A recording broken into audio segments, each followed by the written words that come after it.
Boa noite, queridas irmãs, queridos irmãos em Cristo. Vamos iniciar então nossa reunião. E é com muita alegria e muita gratidão a Deus que vamos começar nossas tarefas da noite. Em nome do Senhor Jesus, agradecendo ao Pai pela possibilidade de aqui estarmos novamente entrelaçados com irmãos tão queridos, encarnados e desencarnados. E que todos possamos ter nossos corações dilatados para sentirmos a presença de Deus no coração e também ter o nosso raciocínio também dilatado, para que a gente possa entender as lições do Evangelho que serão trazidas para nós hoje.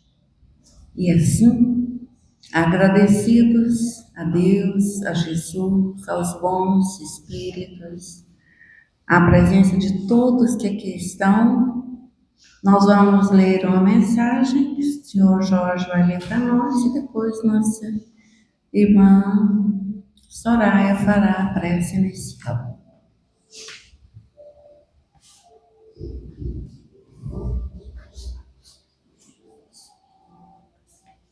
Boa noite a todos. A mensagem é do livro Vigiai e Orai, psicografada por Carlos Antônio Bacelli, do Espírito Irmão José, intitulada Convivência Familiar. Quem não sabe tolerar, não aprende a amar. Os teus familiares são as tuas lições imediatas. Sem paciência, o menor problema adquire proporções imensas. Aprende a ceder em favor da felicidade alheia. Não agridas verbalmente aqueles que convivem contigo. A gentileza abre portas há muito tempo cerradas. Não transforme o teu lar em cadinho esfogueante de aflições voluntárias. Torna mais aconchegante o teu ninho doméstico. Seleciona os assuntos de teus diálogos familiares. A família é o teu primeiro compromisso com Deus. Sejam todos bem-vindos.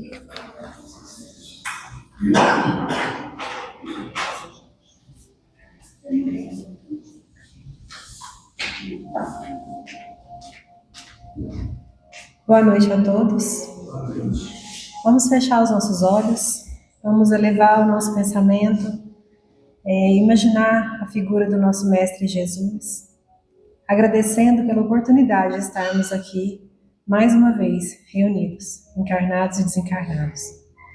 Rogamos ao Divino Mestre as suas bênçãos a todos aqui presentes, aos evangelizadores, às crianças, aos trabalhadores, a todos aqueles que buscaram hoje o melhor entendimento das lições que o Mestre deixou no seu Evangelho, para que possamos ser pessoas melhores a cada dia. Com as bênçãos do nosso Mestre, pedimos também que seja abençoado o palestrante da noite e que possamos, mais uma vez, tirar proveito das lições que hoje aqui se farão. Que assim seja.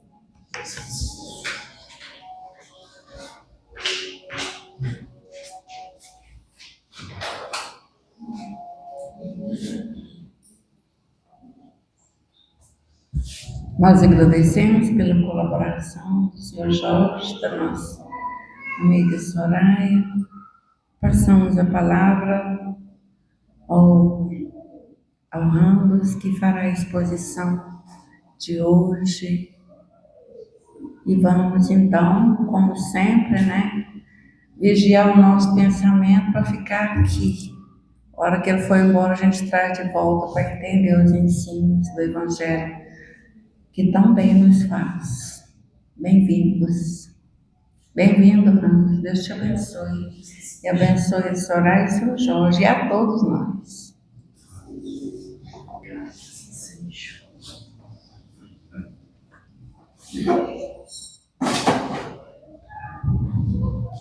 Boa noite a todos, sejam todos muito bem-vindos. E voltando ao nosso estudo do Evangelho segundo o Espiritismo, hoje nós iremos tecer algumas reflexões sobre o capítulo 17, a gente está caminhando ali para o final, estamos ali nas instruções dos Espíritos, e nas instruções dos Espíritos foram tratados anteriormente 2 itens. Um foi o dever e o outro foi a virtude. E os Espíritos concluem para nós com esse item chamado os superiores e os inferiores.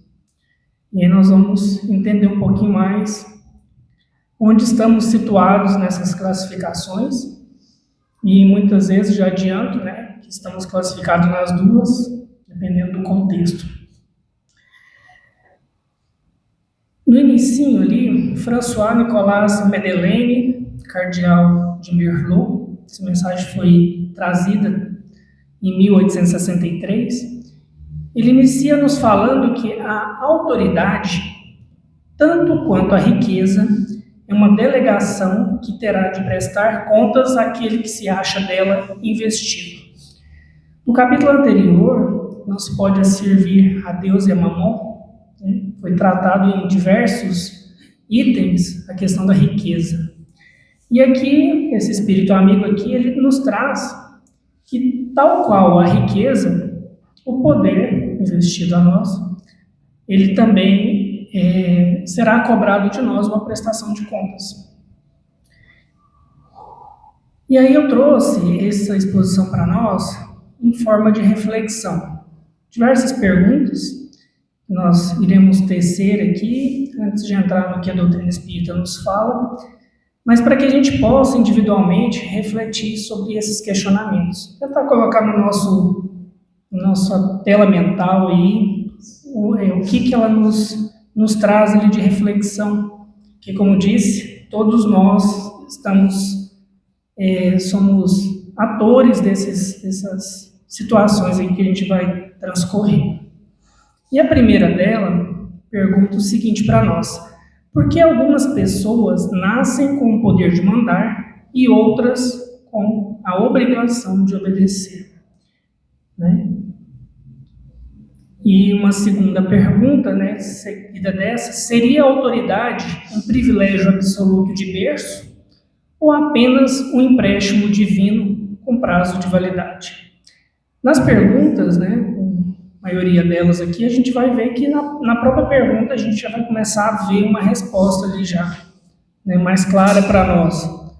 Uma das questões soa um pouco mais distante do que temos aprendido, e a outra, mais ou menos, o que a gente deveria estar seguindo, Então, algumas nascem com o poder de mandar e outras com obrigação de obedecer. A gente sabe que esses papéis, eles se alternam também nos nossos lares, Quem aqui é casado, Tony? A gente sabe que a gente inverte ali os papéis, Às vezes ali fora a gente está liderando alguma coisa, mas dentro de casa, no nosso caso aqui pelo menos é a esposa, Tony? Então, sobre essa questão da autoridade terrena, interessante a gente refletir que em qualquer nível em que se manifeste, nunca deve ser confundida com o direito absoluto. Então, qualquer nível que a gente tenha experimentado na nossa vida de autoridade, ela não é um direito absoluto nosso.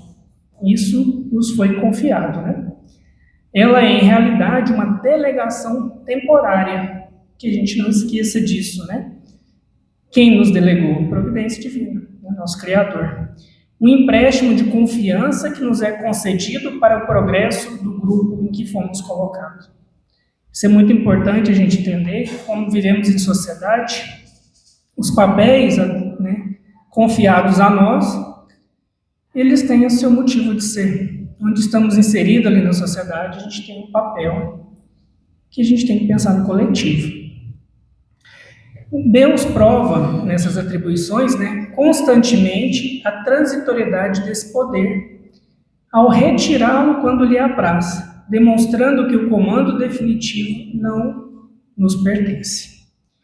Então, né, frequentemente nós vemos pessoas em condições de poder, uma hora, né, mandando e desmandando, e no outro dia já não tem mais aquele poder, já não tem mais aquela atribuição.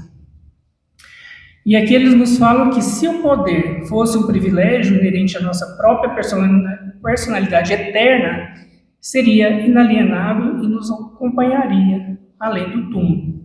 E o que sabemos que isso não acontece.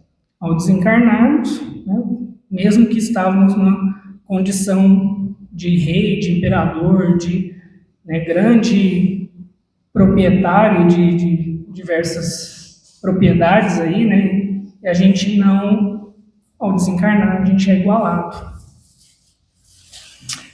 Outra pergunta para que a gente possa refletir, né? Quando assumimos a liderança, o que realmente alimenta a nossa alma? Então, muitos de nós buscam papéis, seja profissional, né, seja em diversas áreas, papel de liderar alguma coisa, liderar uma equipe, liderar, né, um grupo. Mas o que nos alimenta? O que alimenta a nossa alma quando nós buscamos isso? E aí a pergunta, né, é a alegria de ver o crescimento e a harmonia da nossa equipe. O nosso propósito ali é de ver algo ser melhor, algo crescer, algo melhorar, ou simplesmente o prazer de ver as nossas ordens sendo cumpridas? O que nós carregamos hoje no nosso coração? A alegria de servir, ali mesmo no papel de liderança, ou de simplesmente, né, ter nossa ordem ali executada. Então, muitos ainda se deixam enganar pela ilusão de que a liderança existe para alimentar o orgulho ou proporcionar o nosso prazer de mandar. A gente vê isso o tempo todo, pessoas buscando o poder simplesmente para se impor sobre o outro, né? Para ver servido. A gente vê isso em diversos locais, né? Até mesmo, né, no serviço público, né? A gente vê muitos que deveriam ser servidores, né? Buscando apenas, né, serem servidos. E esse engano faz com que o superior se sinta dono do destino ali, dono do destino do outro, convertendo uma oportunidade de serviço em um pedestal para a sua própria vaidade. Então ali, ao invés de cumprir um papel de servir, de oportunidade de servir, ele acaba se apropriando daquele posto, simplesmente em benefício próprio. E a doutrina espírita, né, nos convida sempre a refletir sobre essas questões, a ver as nossas relações de uma forma diferente, de uma forma mais profunda e de acordo com a nossa verdadeira destinação, a verdadeira necessidade para o nosso espírito, né, não para o nosso corpo temporário. Então, ela nos convida a verificar que o poder político, profissional ou doméstico, revelando-o como uma responsabilidade rigorosa. Aí, quando a gente entende um pouco mais a importância dos papéis, a gente vai ver que onde estamos colocados, a gente tem um papel a desempenhar ali, né?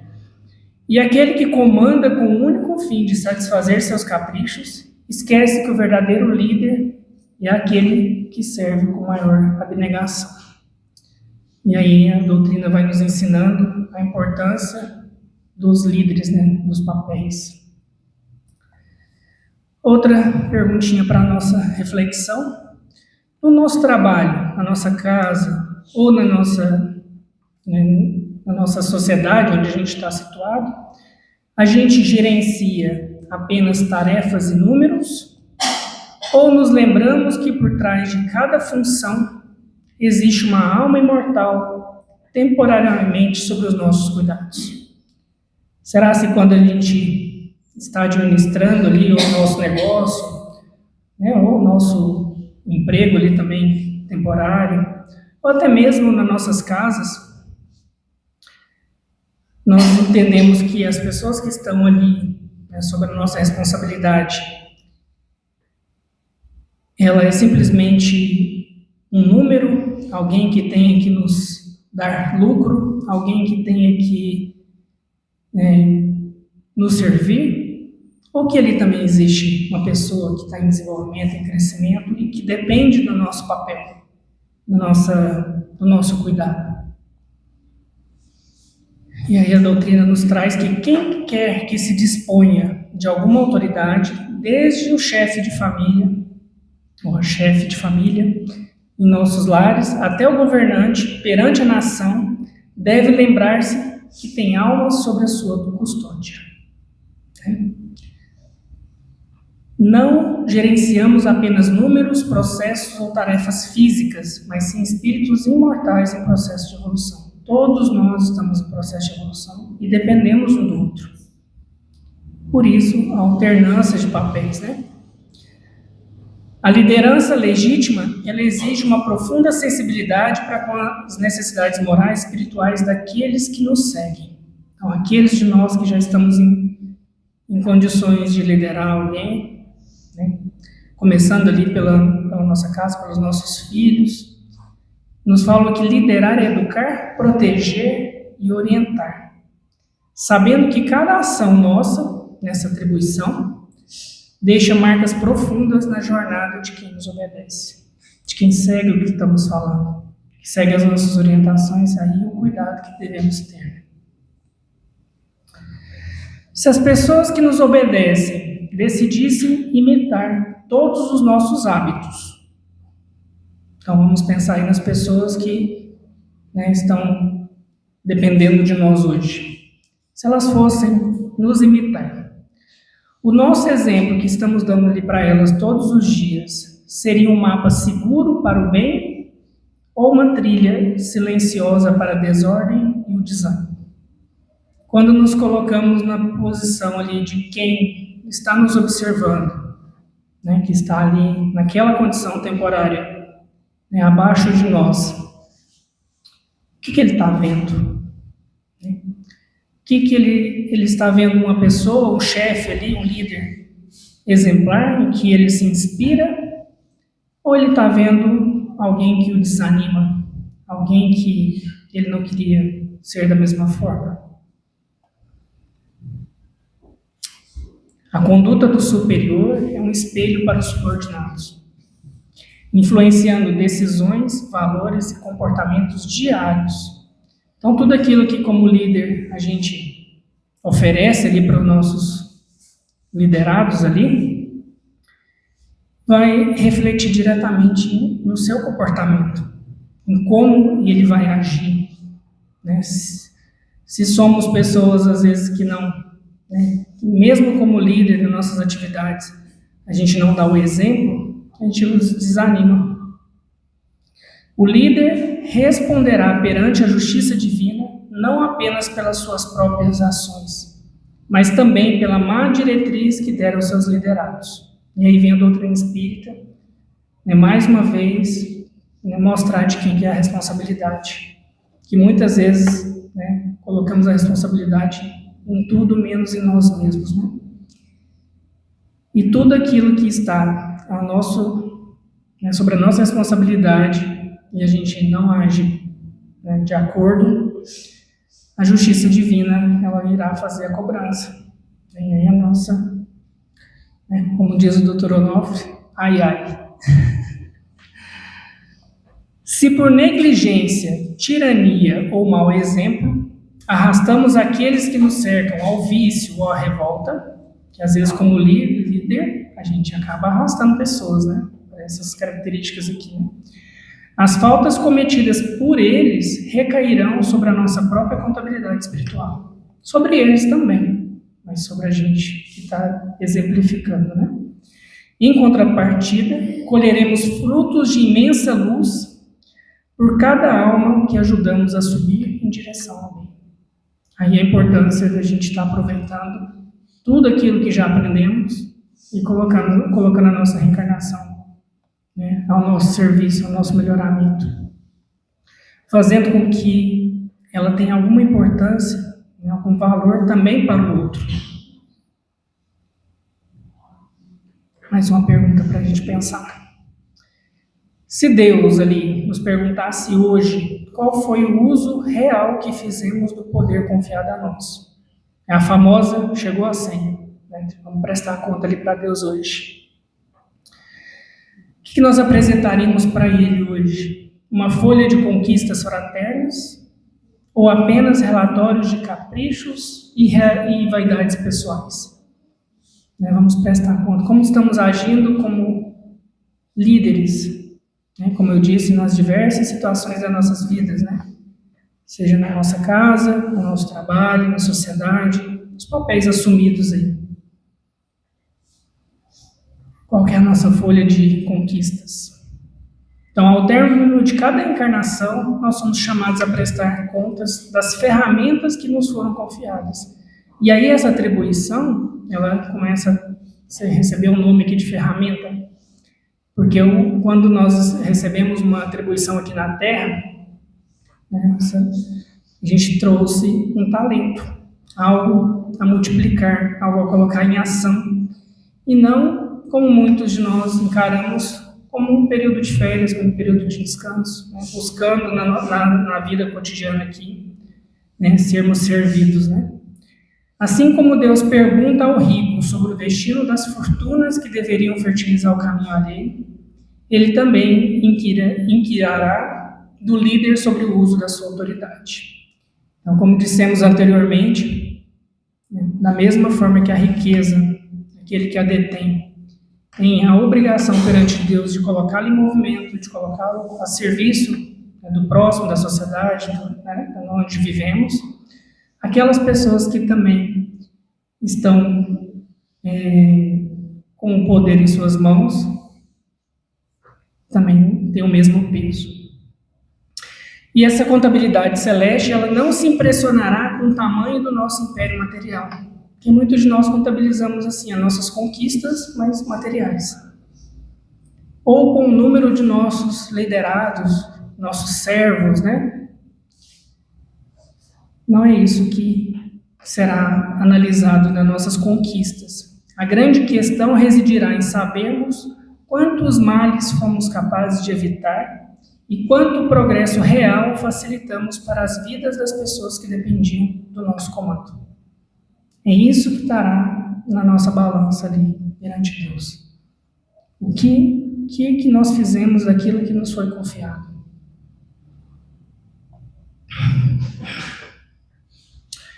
Utilizamos a força, inteligência ou posição para demonstrar superioridade?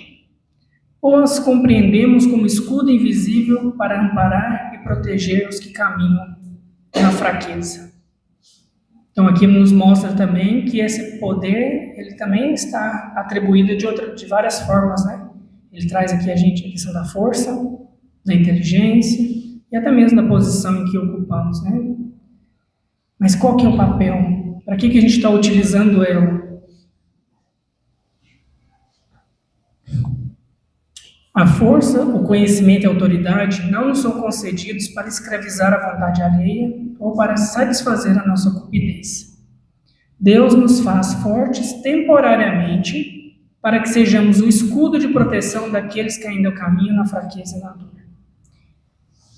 Então nós sabemos que a lei de causa e efeito, né, nossas experiências reencarnatórias, muitas vezes nos coloca em posição de fragilidade, em posição de necessidade, para que a gente possa desenvolver algumas virtudes, né, como foi tratada anteriormente, né? Uma delas a humildade, Mas a gente não está abandonado. Deus não nos abandonou aqui à nossa própria sorte, né? E Ele atribui a outras pessoas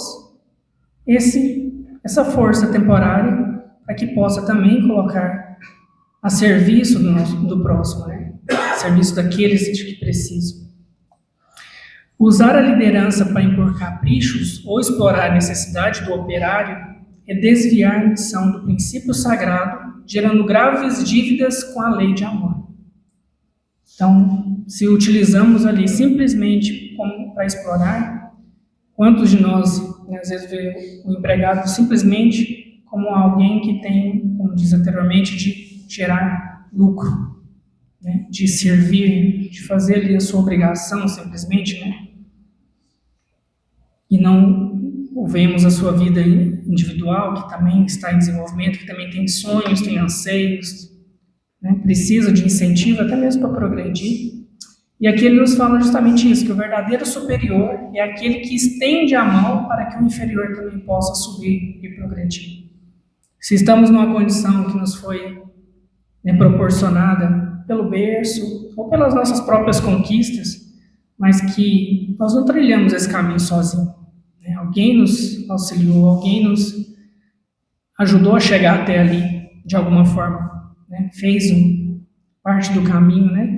Por que a gente não pode fazer a mesma coisa por aqueles que estão abaixo de nós, proporcionando que eles também progridam? Como olhamos para o gari, o atendente ou o subordinado que cruza o nosso caminho? E quando eu trago o gari aqui, não é que seja uma posição inferior. Como já vi em algumas reportagens, eles mesmos nos trazem que eles são considerados invisíveis da sociedade, né? Realizam as suas funções, muitas vezes ali sem serem vistos, né? Quantas vezes a gente já passou por eles na rua, sempre, né, eles abaixam a cabeça, aquela posição ali de, né, muitas vezes até envergonhado. Mas como olhamos para essas pessoas que estão na posição, né, de servir? Conseguimos enxergar neles? Isso aí é uma pergunta muito importante para a gente. Como que a gente... Aqui é um termômetro para o que nós temos conseguido interiorizar da doutrina espírita em relação ao próximo, né? Conseguimos enxergar neles a mesma estatura espiritual, sabendo que perante Deus as roupas e cargos não definem a alma? A gente consegue ver uma pessoa na posição de, né, um subalterno, uma pessoa num trabalho considerado ali inferior, a gente consegue ver a mesma estatura espiritual de uma pessoa que está na posição de poder? Ou tratamos eles de forma diferente? Ou valorizamos essas pessoas de forma diferente? O superior, compenetrado das lições de Jesus, sabe que as distinções sociais são efêmeras e não possuem qualquer valor diante das leis espirituais. Então, só roupagem, né? Só posições temporárias. Ele compreende que o subordinado de hoje é seu irmão em Deus, merecedor do mesmo respeito e dignidade que ele gostaria de receber. E que não há espaço para o desprezo no coração de um líder cristão. Então, todos nós que estamos em posição de liderança, nos consideramos cristãos, não tem espaço para a gente desprezar ninguém. Pois ele enxerga a igualdade essencial de todas as almas. E a posição de destaque é apenas um uniforme de trabalho que será devolvido na alfândega da sepultura. Né? Muito forte para nós essa reflexão. Então, Senha chamou, né, a um nivelamento. E o que vai contar ali para cada um de nós? Nossas conquistas espirituais, aquilo que a gente conseguiu fazer em prol do nosso melhoramento e do nosso próximo. Se pudéssemos ver o painel de nossas vidas passadas agora, será que o funcionário que hoje nos exige paciência não foi o chefe a quem devemos obediência e respeito ontem? Então, essa pergunta ela nos provoca no sentido de que, quando lidamos com aquelas pessoas complicadas, né? Quer dizer que todos os subalternos ali são fáceis, né? Muitos não são. Muitos também não valorizam posição que estão. A gente vai falar sobre isso um pouquinho. Mas será como estamos agindo também perante as pessoas difíceis? O Espiritismo ele nos oferece a chave da reencarnação para compreendermos a transitoriedade de todos os cargos humanos. Então, somos sempre lembrados, né, que quem hoje obedece, muito provavelmente já deu ordem no passado, e quem hoje comanda poderá ser o servo na existência de manhã. E qual que é o critério para isso? Necessidade individual de cada um de nós. Essas posições nada mais são como exercícios para a nossa evolução. Então, alternamos essas experiências. E essa alternância de papéis nos ensina a tratar os subordinados com profunda fraternidade e justiça. E quando entendemos, até mesmo, o ideal é a gente entender isso de coração, mas até mesmo com o medo ali da alternância futura, a gente começar a pensar, e se fosse eu o subalterno?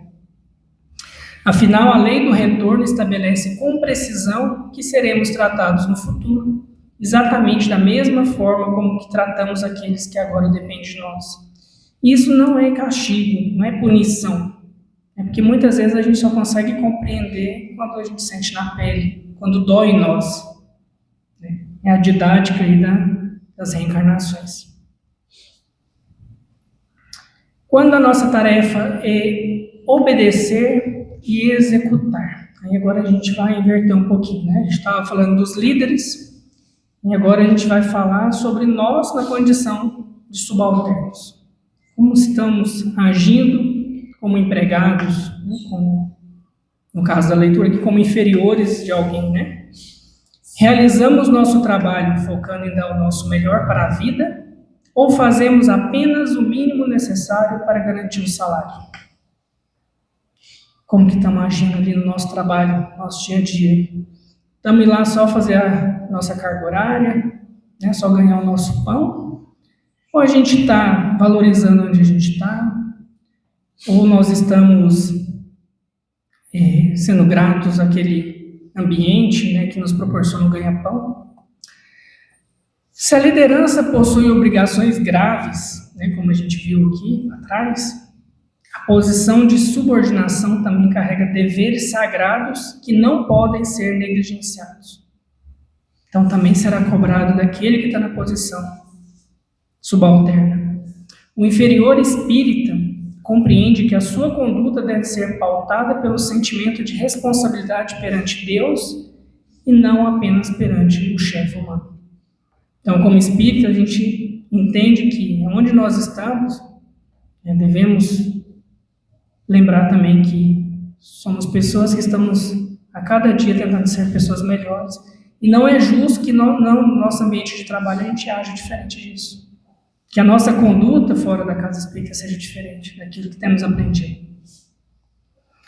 A nossa consciência nos adverte de que a nossa execução e fidelidade ao dever não depende do merecimento de quem nos coordena. Porque tem chefes muito difíceis, tem chefes que são arrogantes, que são maldosos, que são aquelas características ruins que a gente viu lá atrás, daquele que só quer ser servido, só quer humilhar. Isso existe também.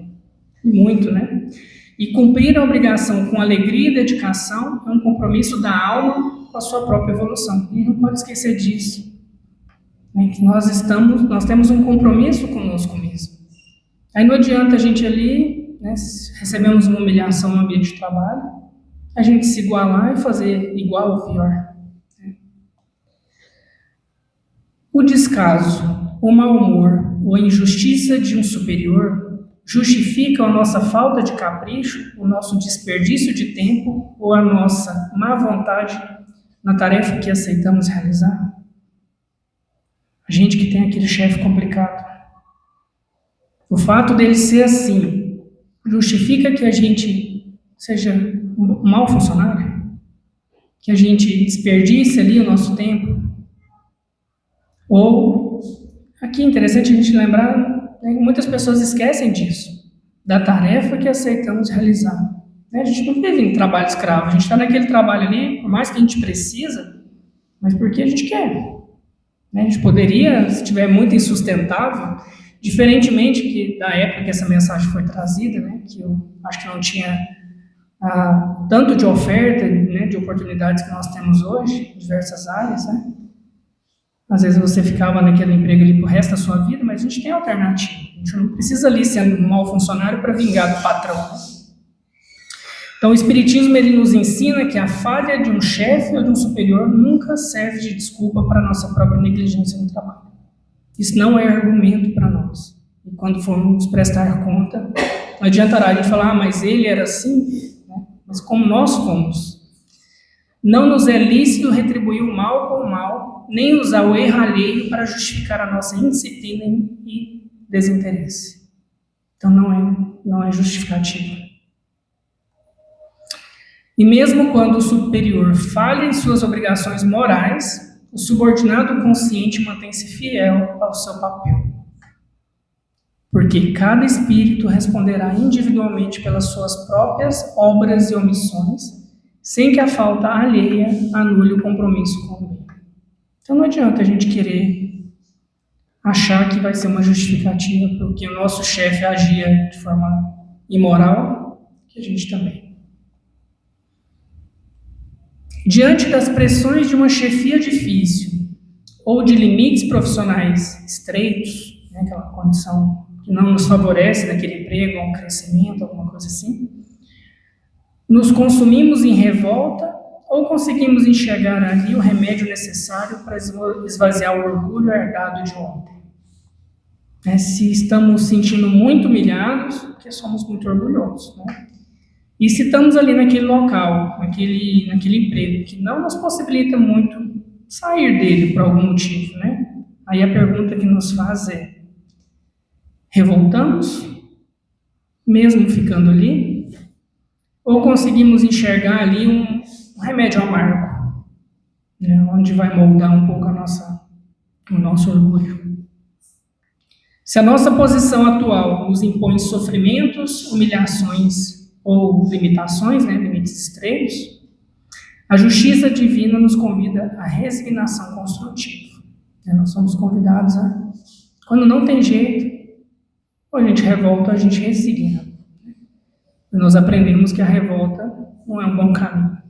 O Espiritismo nos revela que, com grande probabilidade, estamos experimentando o reverso de moedas que nós mesmos lançamos no passado. Se nós estamos passando por uma experiência, por mais difícil que seja, tem motivo de ser. Se acreditamos que Deus é bom, é justo, que Ele não erra, então nós não estamos no lugar que nós não temos algo a aprender. Senão outras oportunidades virão. Aquele que sofre sob o peso de uma autoridade injusta hoje pode estar resgatando o abuso de poder que cometeu em existências anteriores. A importância da alternância dos papéis. Se formos abusivos, às vezes a gente atrai, nosso espírito necessita daquele aprendizado, a gente é atraído para um emprego que vai nos proporcionar o contrário. E enfrentar essa situação com paciência é desatar os nós do orgulho e purificar a alma para voos mais altos. Porque se não fosse necessidade nossa, a gente não estaria ali.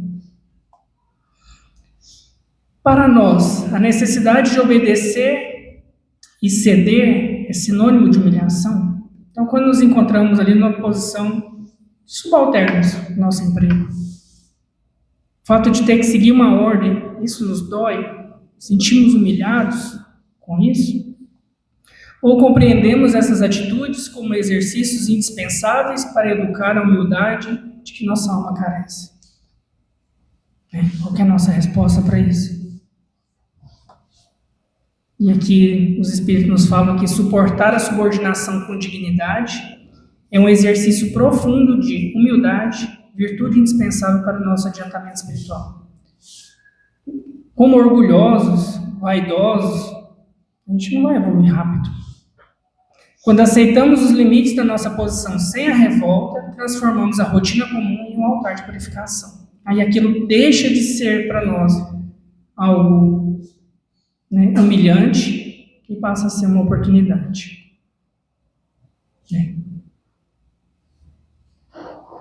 A submissão justa e o respeito à hierarquia social nos ajudam a domar o orgulho rebelde que ainda resiste em nossa intimidade. É necessária a hierarquia. A gente vê a hierarquia até mesmo nos planos espirituais, quando a gente vê retratado ali, né, as obras de André Luiz, a gente vê que a ordem ela necessita de hierarquia. Mas como que nós nos colocamos, né, quando a gente está numa posição inferior? Na economia divina, a obediência sincera na terra prepara o espírito para a verdadeira liberdade no céu. Porque se somos humildes e, né, compreendemos ali o nosso papel, a nossa insignificância, né, a nossa pequenez já, né, qualquer outra coisa que vier não nos afeta. No nosso cotidiano, né, no nosso trabalho, perante chefes, colegas e parceiros, como que nós agimos? Exatamente como gostaríamos que os nossos subordinados agissem conosco se nós fôssemos o líder daquela instituição?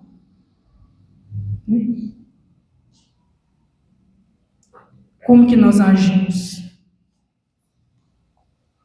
A nossa fé espírita deve orientar a nossa conduta diária no trabalho, inspirando-nos a agir com os outros da mesma forma como gostaríamos que agisse conosco. Isso vale para tudo. Não adianta a gente querer ter um bom funcionário, né, se a gente não é um bom funcionário, a gente não tem dificuldades ali de ser subordinado, né? E ele nos fala que o subordinado consciente, ele trabalha como se estivesse sob a gerência do próprio Cristo. Pesa para nós, né? Com o quê? Com dedicação e integridade. Como ele disse anteriormente, independente da conduta dos nossos superiores. Imagina a gente vendo o reflexo na nossa sociedade, dos nossos líderes, dos nossos políticos, né? Se a gente fosse agir igual, da mesma forma, se a gente não tentar fazer a diferença. Agir assim é converter o ambiente profissional em um campo de fraternidade real. E isso depende de nós, do nosso esforço, né? Ao fazermos o melhor pelo nosso empregador, nós criamos crédito de simpatia e respeito que nos ampararão em nossas próprias necessidades futuras. Quando eu comecei a minha vida profissional, lá, novinha ainda, né? A minha mãe sempre falava, nunca fecha portas. Independente do que você passar na sua atividade profissional, se for bom ou ruim, sempre deixa as portas abertas, né? A gente não sabe o dia de amanhã. E é nesse sentido de criar esses créditos de simpatia, onde quer que nós passemos. A gente não sabe o dia de amanhã, né? Já pensamos que cada minuto desperdiçado ou tarefa mal feita representa uma quebra de contrato, de confiança que gera uma dívida moral perante as leis do universo? Né? O famoso tempo perdido, né, que a gente negligencia, né, todos os dias nas nossas vidas. E eles nos falam que toda negligência, desperdício ou má vontade no trabalho que nos foi determinado resulta em prejuízos diretos para quem nos remunera. Se agimos mal ali, a gente está causando prejuízo. Se a gente não está cumprindo com a nossa obrigação no trabalho, nosso tempo ali de serviço, a gente está causando prejuízo. E aquele que vende o seu tempo e o seu esforço deve entregar. Muita gente fala, não, mas meu chefe não é legal, aí eu não trabalho. Então, assim, eu estou vendendo a minha hora ali. Né? Então, eu tenho que entregar. Ou, senão, buscar, né, lugares melhores para nós. A indisciplina no trabalho cria débitos morais que a alma precisará resgatar mais tarde, pois a lei de responsabilidade acompanha cada segundo do nosso dia. O trabalho bem feito é a nossa oração de gratidão pela oportunidade de sermos úteis.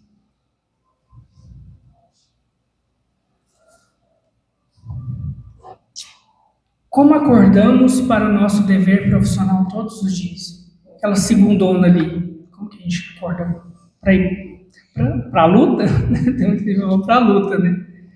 Apenas como quem arrasta uma pesada corrente de obrigações ou como quem abraça a ferramenta de regeneração e luz? E como que a gente está indo para o nosso trabalho? Pesado? difícil, né? Ou a gente está indo com prazer, né? Independente de que trabalho seja. E aqui nos fala que nosso trabalho não é apenas um meio de garantir o sustento material, mas a nossa própria ferramenta de salvação. A gente passa, às vezes, mais tempo no nosso trabalho do que com os nossos familiares. E ali estão as pessoas que nós mais precisamos dela, né?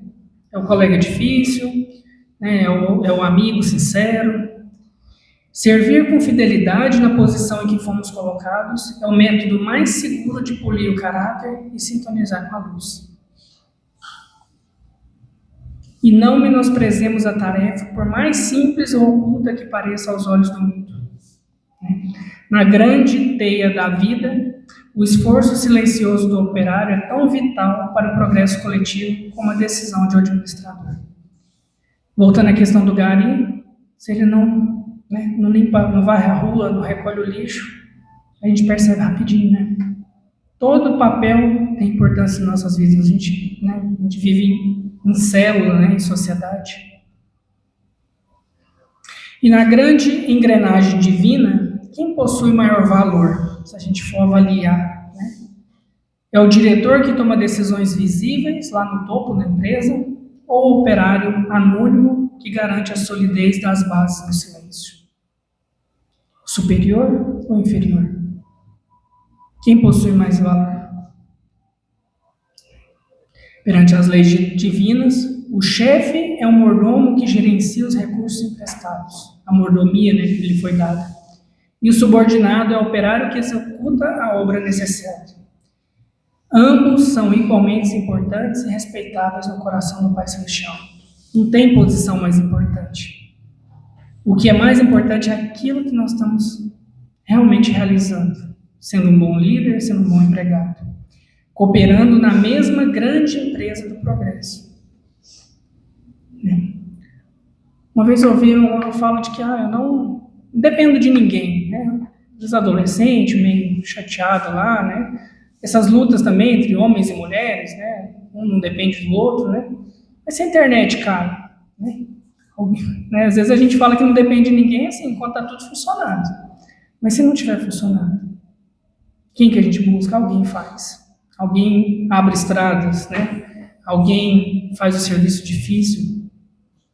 As diferenças de cargos são puramente funcionais e temporárias, criadas para a harmonia do planeta. Quando ambos compreendem essa verdade, a opressão e a rebeldia dão lugar à cooperação fraterna que pacifica as relações humanas. Se cada um fizer o seu papel, em todas as posições, a gente teria uma sociedade muito mais harmoniosa, mais equilibrada, né? Se cada desvio do caminho do dever gera uma cobrança no nosso futuro, o que temos acumulado em nossas tarefas diárias? Essa é a reflexão para nós levar para casa, né? A gente está tendo créditos de paz ou débitos de negligência naquilo que nos foi confiado, né? Todo afastamento do caminho reto e toda falta cometida no campo do dever profissional gera uma dívida espiritual que cedo ou tarde a alma terá que pagar. E o Espiritismo, como, né, já dissemos aqui diversas vezes, ele nos retira da irresponsabilidade ao nos mostrar que colheremos exatamente o fruto da nossa semeadura. Nós que temos que fazer a diferença. Não é o outro que vai fazer por nós, né? A responsabilidade é nossa, né? Qual a marca sutil que espalhamos por onde passamos no trabalho? Onde que nós caminhamos nas nossas jornadas aí profissionais, seja na sociedade, voluntário, em casa? Perfume acolhedor do bom humor, do capricho? Ou a fumaça tóxica da reclamação e do descontentamento constante? Como que a gente está na nossa vida lá, no nosso emprego? Perfumando ou queixando? A alma que realiza suas tarefas com amor e dedicação espalha ao seu redor o suave perfume da caridade ativa de que nos falou o apóstolo Paulo. O dever cumprido com alegria e respeito é a prece prática que mais rapidamente nos aproxima do Criador. A gratidão por onde estamos, pelo que estamos fazendo, né?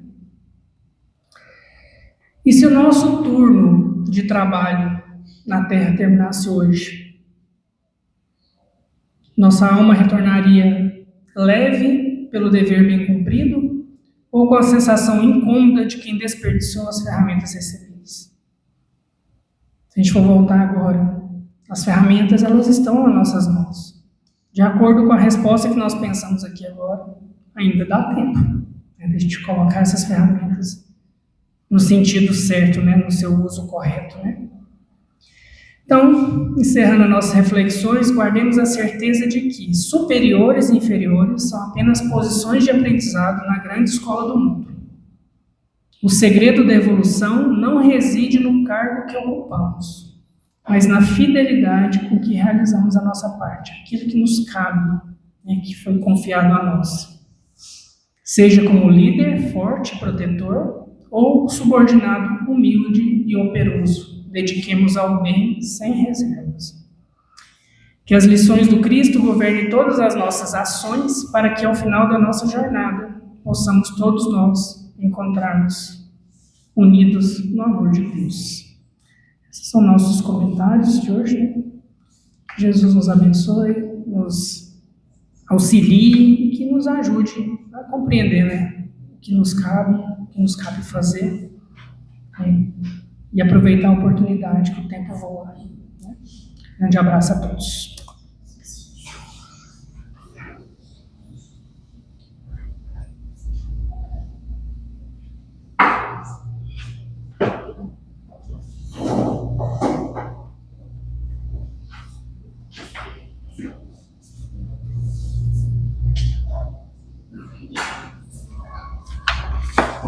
Nós agradecemos ao nosso companheiro pelas reflexões, né, trazidas aqui para nós, que realmente possamos pensar no que foi falado aqui, nosso papel no mundo, o papel nosso onde nós estivermos, que estamos realmente executando com sabedoria e com humildade.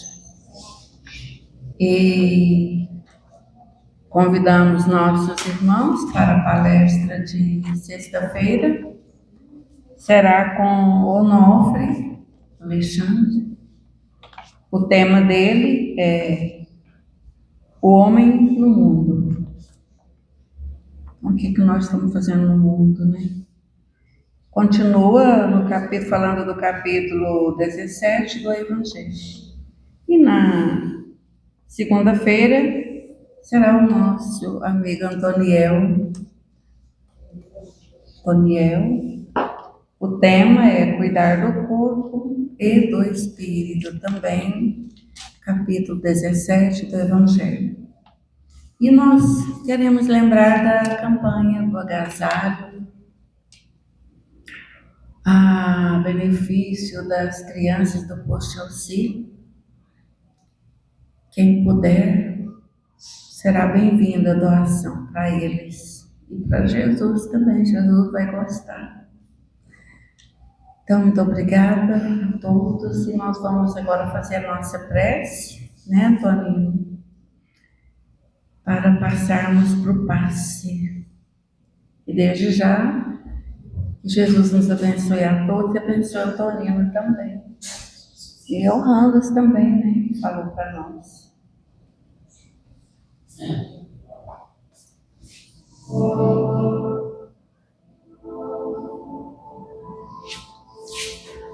Boa noite a todos. Então vamos novamente, mais uma vez, levar nosso pensamento a Jesus para agradecer mais essa oportunidade nesse dia. Mais uma vez, Senhor, te agradecemos pelo aprendizado, pela assistência. E ainda queremos te pedir, Senhor, para todos nós, para os nossos lares, nossos familiares.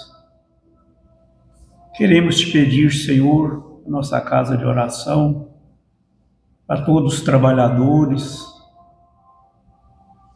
para o lar dos idosos, para os nomes que encontram naquele caderno. Senhor Jesus,